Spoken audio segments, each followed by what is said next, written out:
के समय उनको कहा जाता था, एक नीति वाक्य चलता था अंग्रेजों का।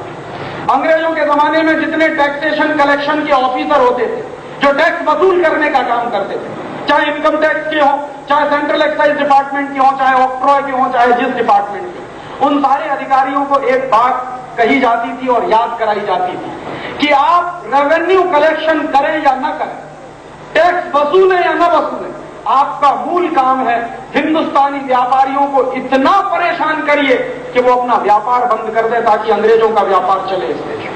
इस डिपार्टमेंट में उन सारे अधिकारियों को एक बात कही जाती थी और याद कराई जाती थी कि आप रेवेन्यू कलेक्शन करें या न करें, टैक्स वसूलें या न वसूलें, आपका मूल काम है हिंदुस्तानी व्यापारियों को इतना परेशान करिए कि वो अपना व्यापार बंद कर दे ताकि अंग्रेजों का व्यापार चले इस देश में।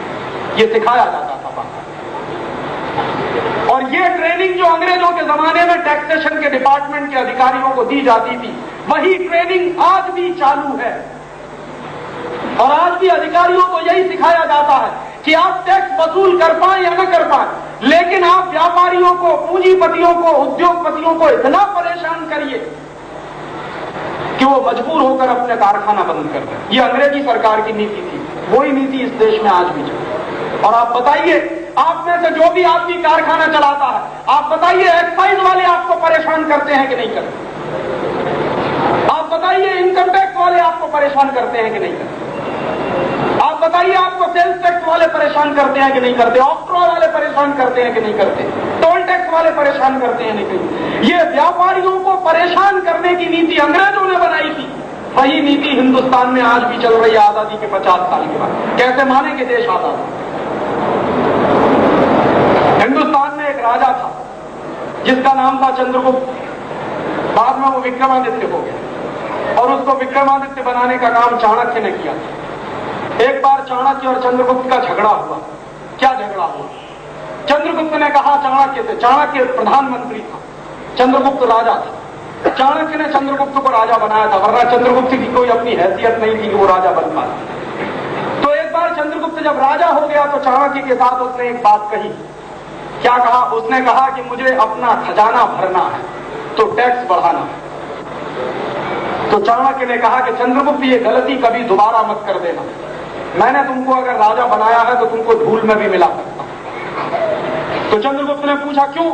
तो चाणक्य ने कहा कि यह बात तुम कान खोलकर सुन लो कि जो राजा टैक्स के कलेक्शन से अपना खजाना भरने का सपना देखता हो, उसको 1 मिनट राजा रहने का अधिकार नहीं है। तो चंद्रगुप्त ने कहा फिर खजाना कैसे बढ़ेगा? उत्पादकता बढ़ाओ अपने राज्य की, उससे खजाना बढ़ेगा, ना कि व्यापारियों से टैक्स वसूल करके। तो जब ये कहानी मैंने पढ़ी चंद्रगुप्त की और चाणक्य की, तो मेरे मन में जिज्ञासा हुई कि पता लगाना चाहिए चाणक्य के जमाने में कितना टैक्स लगता है। चाणक्य ने खुद लिखा है, चाणक्य कहता है कि किसी भी राज्य में अगर 5% से ज्यादा टैक्स लगता है तो वो राज्य राज्य कहने का अधिकारी नहीं है, वहां सिवाय अन्याय के और कुछ हो नहीं सकता। और उसके जमाने में हिंदुस्तान का स्वर्ण युग था। चंद्रगुप्त विक्रमादित्य का समय हिंदुस्तान का गोल्डन पीरियड कहलाता। चाणक्य का जमाना हिंदुस्तान का स्वर्ण युग कहलाता है। क्यों? क्योंकि उस जमाने में कर सबसे कम था, 5% से ज्यादा कर लगता नहीं था कुल मिलाकर, और 5% से कम कर था, इसलिए उत्पादकता हिंदुस्तान की उस जमाने में सबसे ज्यादा थी, इसलिए व्यापार हिंदुस्तान का उस जमाने में सबसे ज्यादा था।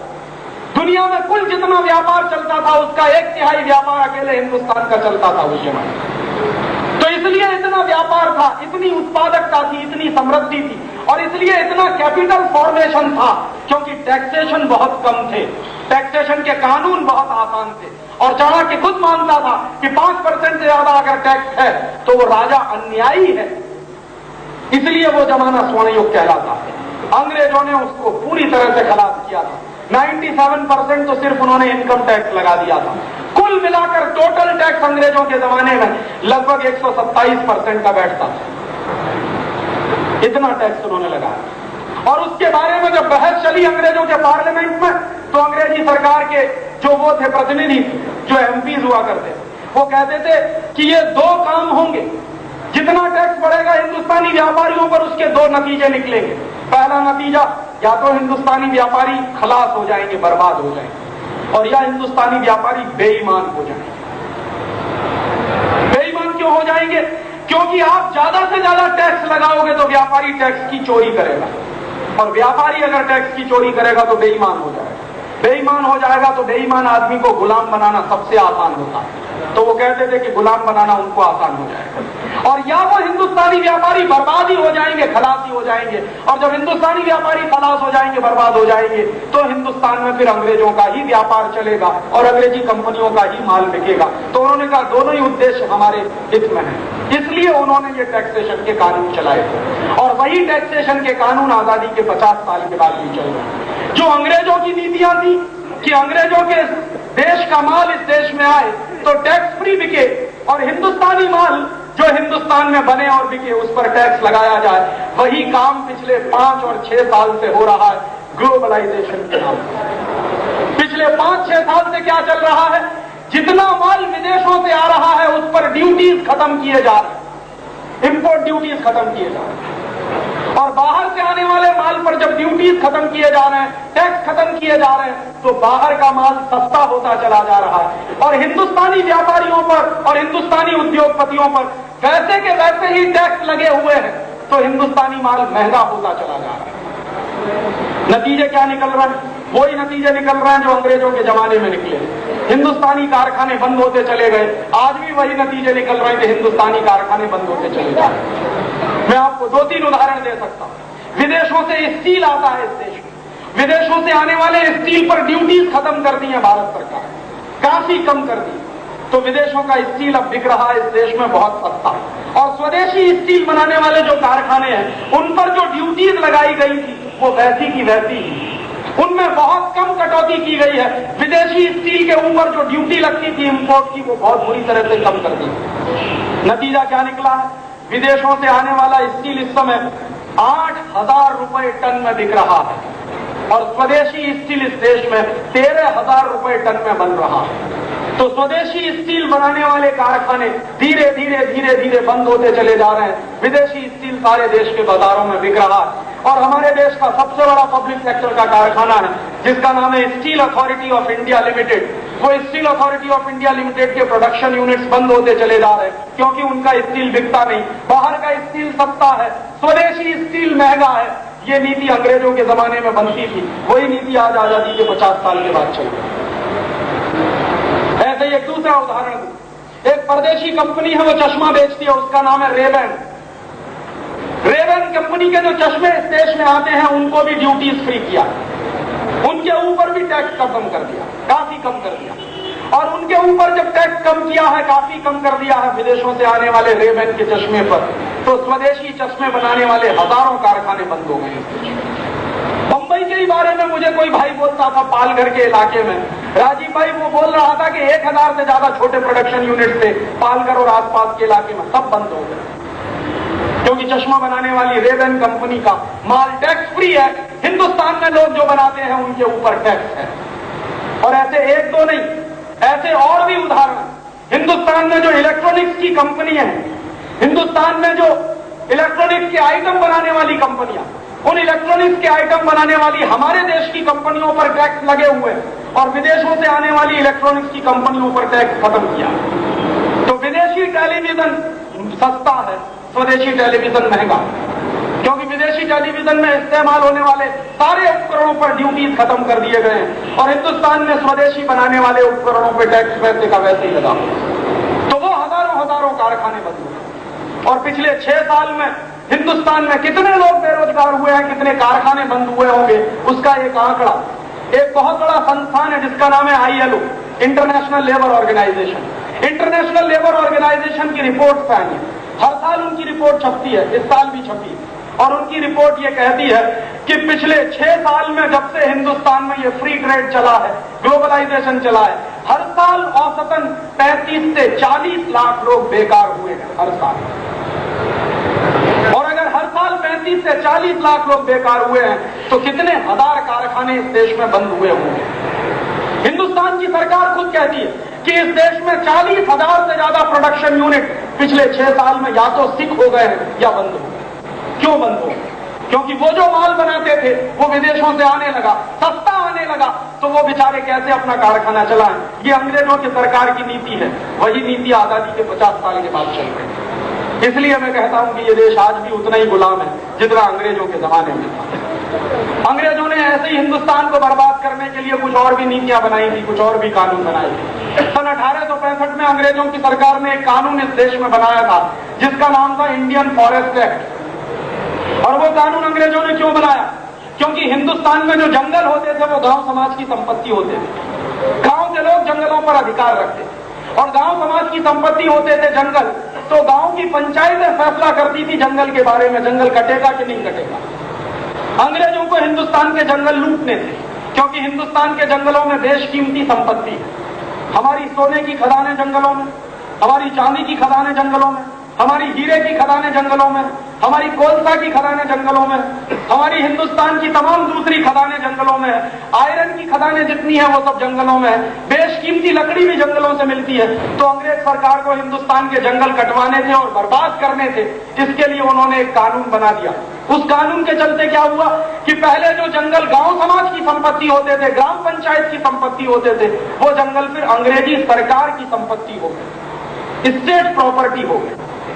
और जैसे ही वो जंगल अंग्रेज सरकार की संपत्ति घोषित किए गए, वैसे ही अंग्रेजों की सरकार ने अंधाधुंध जंगल कटवाना शुरू कर दिया।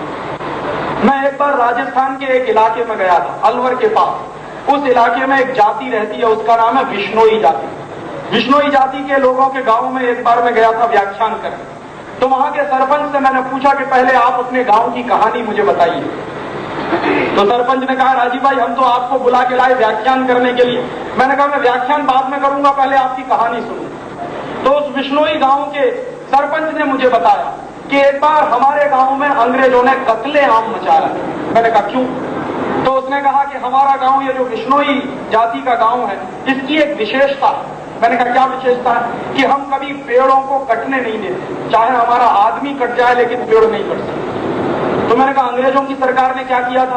तो उसने बताया कि एक कानून बना दिया था पेड़ काटने का।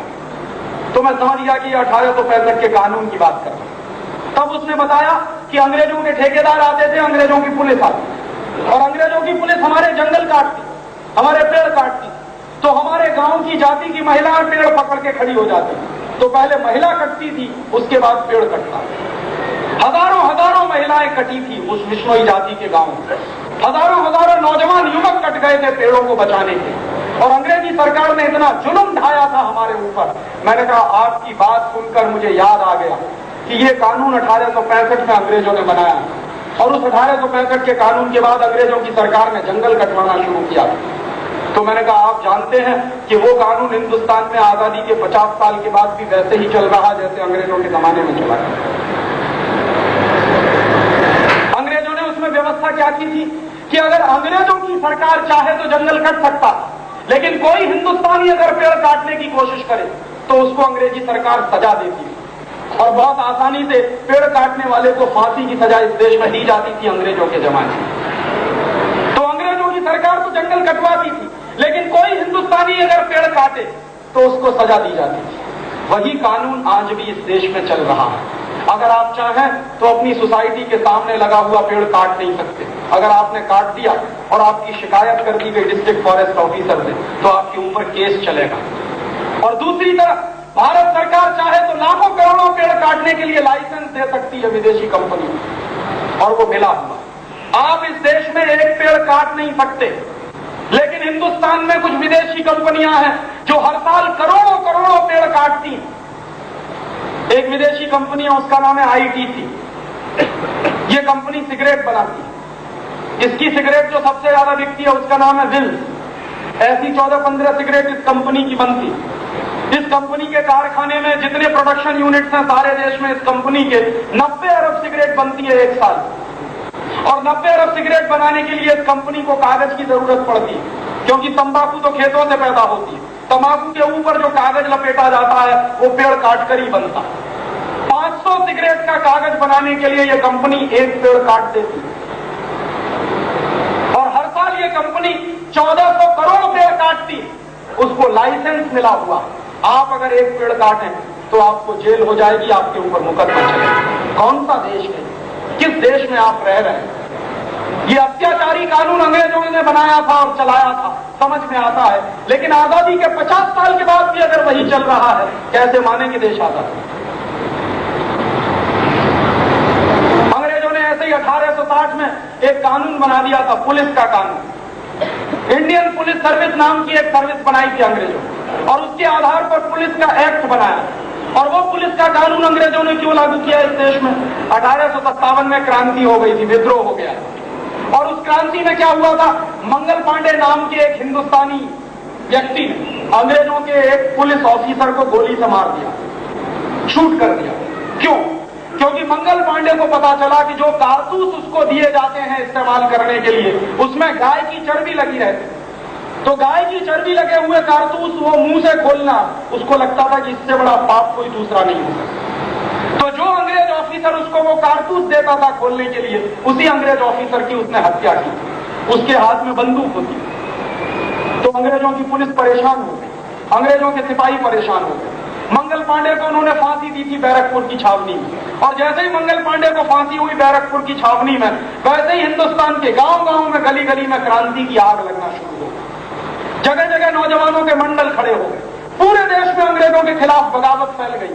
जगह जगह अंग्रेज पुलिस ऑफिसरों को जलाया गया, जगह जगह अंग्रेजों के पुलिस स्टेशन जला दिए गए, थाने जला दिए गए।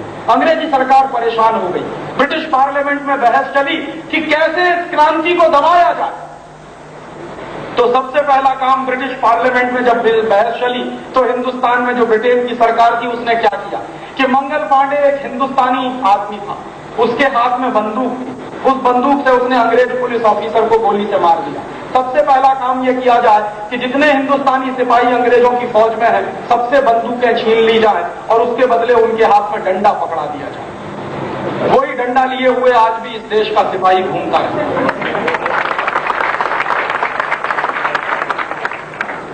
आप कभी किसी सिपाही से पूछो कि तुम्हारे हाथ में ये डंडा क्यों है, उसको मालूम नहीं है कि उसके हाथ में डंडा कौन से कानून के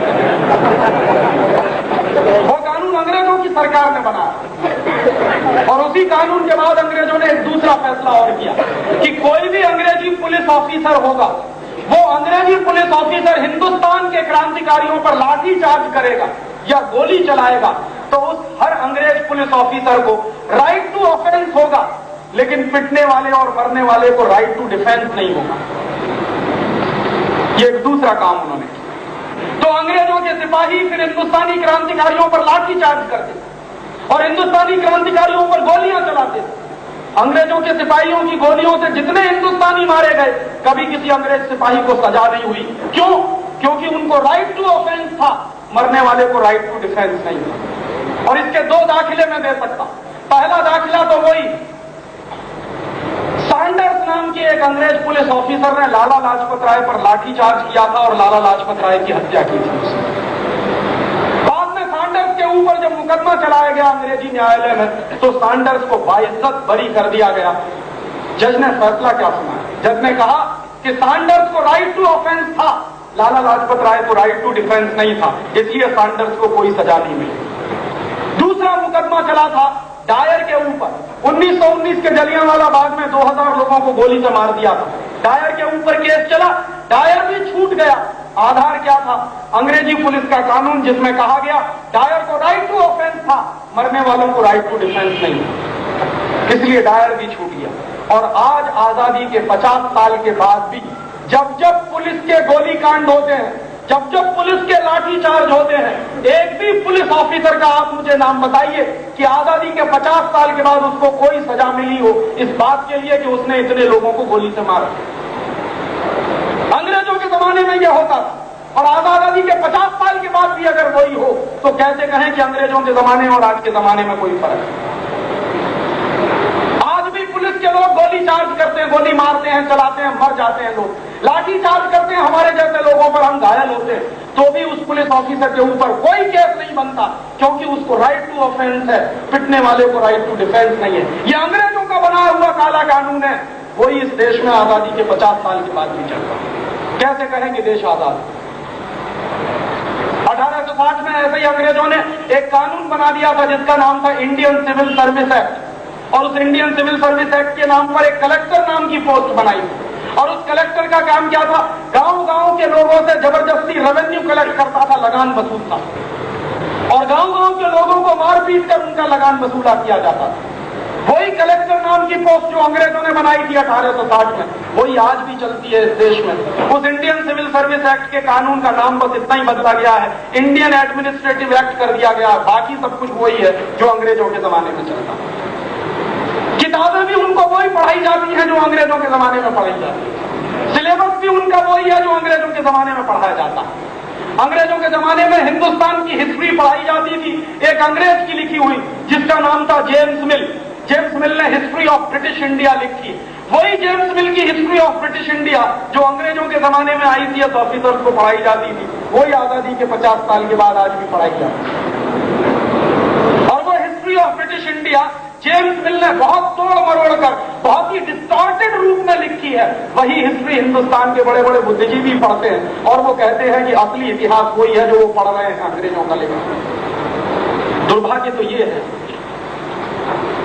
कैसे कहें कि देश आजाद है। अंग्रेजों ने इस देश में अपनी एक न्याय पद्धति चलाई। उस न्याय पद्धति को चलाने के लिए मैकॉले नाम का एक अधिकारी भेजा गया। मैकॉले के बारे में शायद आप जानते होंगे कि उसने हिंदुस्तान में अंग्रेजी शिक्षण पद्धति लाई। अंग्रेजी शिक्षण पद्धति के अलावा मैकॉले ने हिंदुस्तान में अंग्रेजी न्याय पद्धति भी स्थापित की, और अंग्रेजी न्याय पद्धति के लिए मैकॉले ने सबसे पहला ड्राफ्ट बनाया था जिसका नाम था आईपीसी, इंडियन पीनल कोड, भारतीय दंड संहिता। ये इंडियन पीनल कोड आज से 140 साल पुराना है जो आज इस देश में चल रहा है। मैकॉले ने बनाया था इंडियन पीनल कोड का फर्स्ट ड्राफ्ट, वही इंडियन पीनल कोड आज भी इस देश में चल रहा है जो मैकॉले के जमाने का बनाया। और 140 साल पुराने कानून के आधार पर अंग्रेज इस देश में न्याय करते थे, उसी 140 साल पुराने कानून के आधार पर इस देश में आज न्याय किया जाता है। उसी तरह से अंग्रेजों ने सीआरपीसी बनाया था और सीपीसी बनाया था, क्रिमिनल प्रोसीजर कोड और सिविल प्रोसीजर कोड, और उन्हीं के आधार पर इस देश में सारे न्यायालय चलते हैं। मेरे बहुत सारे दोस्त हैं जो शरीर से दिखने में हिंदुस्तानी है लेकिन आत्मा उनकी अंग्रेज है। उनका दुर्भाग्य यह है कि वो हिंदुस्तान में गलती से पैदा हो गए। मैं आपसे सच कह रहा हूं, उनका बस चले तो वो इंपोर्टेड मम्मी पापा लाके पैदा होते इस देश में। हाँ, उनको वीजा नहीं मिलता, वरना वो 1 मिनट हिंदुस्तान में रहने को तैयार है। ऐसे गुलाम मानसिकता वाले इस देश में आपको एक नहीं दसियों हजार लाखों लोग मिल जाएंगे जो पैदा होते हैं इस देश में, खाते इस देश की हैं, बजाते फिर अमेरिका की हैं और यूरोप की। और फिर ऐसे ही लोगों के मम्मी पापा गलत से कहते हैं मेरा बेटा अमेरिका में, उनको कहते हुए शर्म नहीं आती कि इस देश के साथ गद्दारी करके अपने बच्चों को अमेरिका भेजते हैं और फिर गर्व से कहते हैं मेरा बेटा अमेरिका में, मेरा बेटा यूरोप में। इनकी गर्दन पकड़कर पूछना चाहिए कि तुम्हारा बेटा पैदा हुआ था क्या तुम्हारा बेटा यूरोप में पैदा हुआ, हिंदुस्तान की मिट्टी में पैदा हुआ, यहां का पैसा खर्च किया, लाखों लाखों रुपया उसके ऊपर खर्च हुआ और उसके बाद चला गया अमेरिका में और यूरोप में। जब पैसा वापस करने का समय आया तो अमेरिका पहुंच गया, यूरोप पहुंच गया। ऐसे गद्दारों के मम्मी पापा गर्व से कहते हैं हमारा बेटा अमेरिका में। मैं कभी कभी कहता हूं कि शर्म करिए कि आपका बेटा अमेरिका में है। ये गर्व करने की बात नहीं है, गौरव की बात नहीं है। किसी दिन वो आपको भी ठुकरा देगा। हो सकता है अमेरिका में किसी मम्मी को तलाश ले, पप्पा को तलाश ले। जो अपनी मातृभूमि को ठुकरा सकता है वो अपनी मां को भी ठुकरा देगा, क्योंकि मातृभूमि और मां में कोई फर्क नहीं होता। आप उसको अच्छे नहीं लगेंगे, कोई अमेरिकी मम्मी उसको अच्छी लग जाएगी तो वो तो कहेगा कि यही मेरी मां, क्योंकि ऐसे गुलाम लोगों की कमी थोड़ी है इस देश में। मेरे भी ऐसे कुछ दोस्त हैं जो दुर्भाग्य से मेरे दोस्त हैं, शरीर से हिंदुस्तानी है, दिमाग से अंग्रेज है। वो क्या कहते हैं? वो कहते हैं राजीव भाई अगर अंग्रेज नहीं आए होते तो इस देश में न्याय पद्धति नहीं आती। माने अंग्रेज आए तो न्याय आया, अंग्रेज नहीं आते तो कभी न्याय ही नहीं होता इस देश में। तो ऐसे लोगों को जवाब देने के लिए अक्सर मैं एक छोटी सी कहानी सुनाता हूं कि जब अंग्रेज आए तो कौन सा न्याय मिला और जब अंग्रेज नहीं थे तो इस देश में कौन सा न्याय मिलता है। चंद्रगुप्त विक्रमादित्य की ही कहानी है। एक बार उसके राज्य में 2 महिलाओं में झगड़ा हो गया।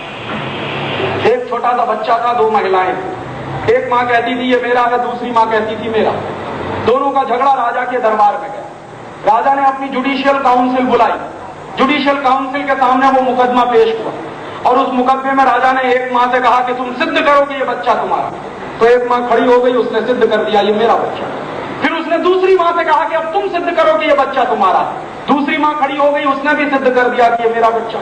राजा धर्म संकट में पड़ गया, कौन असली मां है कौन नकली मां है, कैसे फैसला किया। उसने कहा तलवार ले आओ और इस बच्चे को आधा आधा काट दो, आधा एक मां को दे दो, आधा दूसरी मां को दे दो। जैसे ही तलवार मंगाई और बच्चे को काटने के लिए उठाई, वैसे ही असली मां खड़ी हो गई, क्योंकि असली मां अपनी आंखों के सामने अपने बच्चे को कटता हुआ नहीं देख सकती। तो उसने कहा कि नहीं नहीं, काटिए मत बच्चे को, ये दूसरे को दे दीजिए, कम से कम जिंदा तो रहेगा। राजा को पता चल गया कि यही इसकी असली मां है, तो उसने उस बच्चे को असली मां को सौंप दिया। इस पूरे मुकदमे का फैसला करने में मुश्किल से 2.5 मिनट लगा राजा को। और अगर इसी केस को लेकर आज आप चले जाइए सुप्रीम कोर्ट,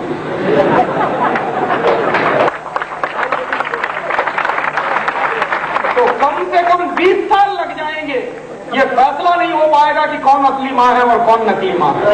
और हो सकता है 20 साल में दोनों माताएं मर जाएं, बच्चा भी मर जाए, लेकिन मुकदमा चलता ही रहेगा, चलता ही रहेगा।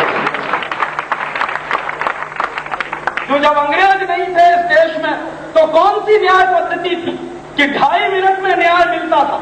और जब अंग्रेज आए तो कौन सी न्याय पद्धति लेकर आए, जहां 20 साल में भी न्याय नहीं मिलता, मुकदमे दर मुकदमे चलते ही चले जाते हैं, चलते ही चले जाते हैं, चलते ही चले जाते हैं। ये अंग्रेजों की बनाई हुई न्याय पद्धति है, जिसके तहत 1984 के भोपाल हत्याकांड में 10,000 लोग मर गए एक ही रात में, और पिछले 14 साल में लाखों लोग बर्बाद हो गए हैं, लेकिन आज तक फैसला नहीं हो पाया कि उसका जिम्मेदार कौन। ये अंग्रेजों की न्याय पद्धति। अगर हिंदुस्तानी न्याय पद्धति होती तो सन 1984 में ही फैसला हो गया होता कि इसका जिम्मेदार कौन है और इसकी पूरी जिम्मेदारी किसके ऊपर जाएगी। लेकिन अंग्रेजों की न्याय पद्धति है कि हो सकता है और 20 साल ये समय गुजर जाए, आप भूल जाएंगे कि कभी भोपाल नाम का भी कोई हत्याकांड इस देश में हुआ। मैकॉले कहा करता था कि जिस न्याय पद्धति को मैं हिंदुस्तान में ला रहा हूं, अगर ये एक बार लागू हो गई तो इस देश की प्रजा को न्याय नहीं मिलेगा, मुकदमे चलते रहेंगे, कभी न्याय नहीं मिलेगा। और मुकदमे चलते रहेंगे तो किस आधार पर? आईपीसी के आधार पर, सीआरपीसी के आधार पर, सीपीसी के आधार पर। कानूनों के आधार पर कभी भी न्याय नहीं होता, कानूनों के आधार पर मुकदमे के फैसले होते। और अगर कानून के आधार पर न्याय मिलता तो अंग्रेजों की और यूरोप की कौम अपने यहां न्याय दे पाती। कभी न्याय नहीं मिला यूरोप की कौम को अंग्रेजियत की कौम, क्योंकि कानून के आधार पर मुकदमों के फैसले होते हैं, कभी न्याय नहीं मिलता। तो हमने इन सारे स्थानों को न्यायालय कहना क्यों शुरू किया? कहीं भी न्याय तो मिलता नहीं, हर जगह तो कानून के आधार पर मुकदमे के फैसले होते हैं, तो हम इनको न्यायालय क्यों कहें? इनको तो कायदालय कहना चाहिए या कानूनालय कहना चाहिए, क्योंकि वहां तो कायदे के आधार पर, कानून के आधार पर मुकदमों के फैसले होते हैं, न्याय कहां मिलता? जैसे मैं उदाहरण दूं, 16 साल से ऊपर का अगर बैल है तो उसको काट देना चाहिए, ये कानून तो हो सकता है, लेकिन न्याय कहां है?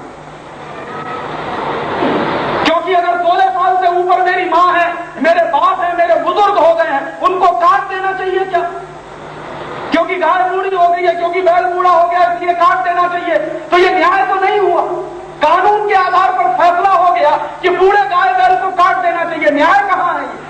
न्याय में और फैसले में बहुत फर्क है। तो यहां तो कानून के आधार पर फैसले हो सकते हैं, न्याय नहीं मिलता। तो मैं कहता हूं कि इन सभी जगहों के नाम बदलने चाहिए। आप देखते हैं जगह जगह न्यायालय लिखा हुआ है, वो सब हटा के कायदालय लिखना चाहिए या कानूनालय लिखना चाहिए। न्याय हो कहां रहा है इस देश में? अन्याय ही अन्याय तो हो रहा। और अंग्रेजों ने जितने कानून बनाए थे अपने अधिकारियों को छोड़ने के लिए, अंग्रेजों के जमाने में इस देश में भयंकर करप्शन था। आप में से बहुत कम लोग जानते होंगे, रॉबर्ट क्लाइव सबसे करप्ट अंग्रेज ऑफिसर था। रॉबर्ट क्लाइव जितने समय इस देश में रहा, उतने समय में उसने 1500 करोड़ रुपए के घोटाले किए, और उस 1500 करोड़ के घोटाले के बावजूद रॉबर्ट क्लाइव छूट गया। क्यों? कानून ऐसे थे अंग्रेजों के जमाने में। वही आज भी है कि करोड़ों करोड़ों के घोटाले करने वाले नेता भी इस देश में छूट जाते हैं। क्यों? क्योंकि कानून अंग्रेजों के बनाए हुए। उन्हीं कानूनों के आधार पर अंग्रेजों के ऑफिसर छूट जाते थे, उन्हीं कानूनों के आधार पर हिंदुस्तान के सारे बड़े नेता छूट जाते हैं, चाहे जितने बड़े से बड़ा करप्शन करें। और आप में से बहुत लोग भूल भी जाते हैं कि क्या हुआ। आज की बात तो छोड़ दीजिए, आज से 20, 25, 30 साल पहले एक नागरवाला कांड हुआ था। किसको याद है कि नागरवाला को क्या सजा हुई? एक मुंदड़ा कांड हुआ था, किसको याद है कि मुंदड़ा को कौन सी सजा हुई? और ये दोनों आदमी पंडित नेहरू के खास आदमी माने जाते थे, नागरवाला और मुंदड़ा, लेकिन दोनों को ही सजा नहीं हुई। और इतने बड़े घोटाले किए थे उस जमाने में इन लोगों ने, लेकिन कोई सजा नहीं हुई। क्यों नहीं हुई? कानून अंग्रेजों के जमाने के बनाए हुए, जिसमें अंग्रेज ऑफिसर छूटते थे, उसी कानून में ये छूट। टीटी कृष्णामाचारी का घोटाला हुआ, कितने लोगों को याद है कि टीटी कृष्णामाचारी को कोई सजा हुई थी? बस इतना हुआ था कि उनको इस्तीफा देना पड़ा था, बाकी कोई सजा नहीं हुई थी। और ऐसे तमाम घोटाले मैं आपको याद दिला सकता हूं, सिर्फ आज के नहीं। उस जमाने में जब हिंदुस्तान में माना जाता था कि ये पहली सरकार है और ये पहली सरकारें करप्शन नहीं करती, उस जमाने की मैं बात कर रहा हूं, आज की तो बात छोड़ दीजिए। उस जमाने में हिंदुस्तान में 2 बड़े घोटाले हुए थे। एक हुआ था चेक पिस्टल कांड और दूसरा हुआ था जीप खरीदने का कांड। चेक पिस्तौल ऐसी खरीदी गई थी जो चलती नहीं थी और करोड़ों डॉलर उसका पेमेंट कर दिया गया, और जीपें ऐसी खरीदी गई थी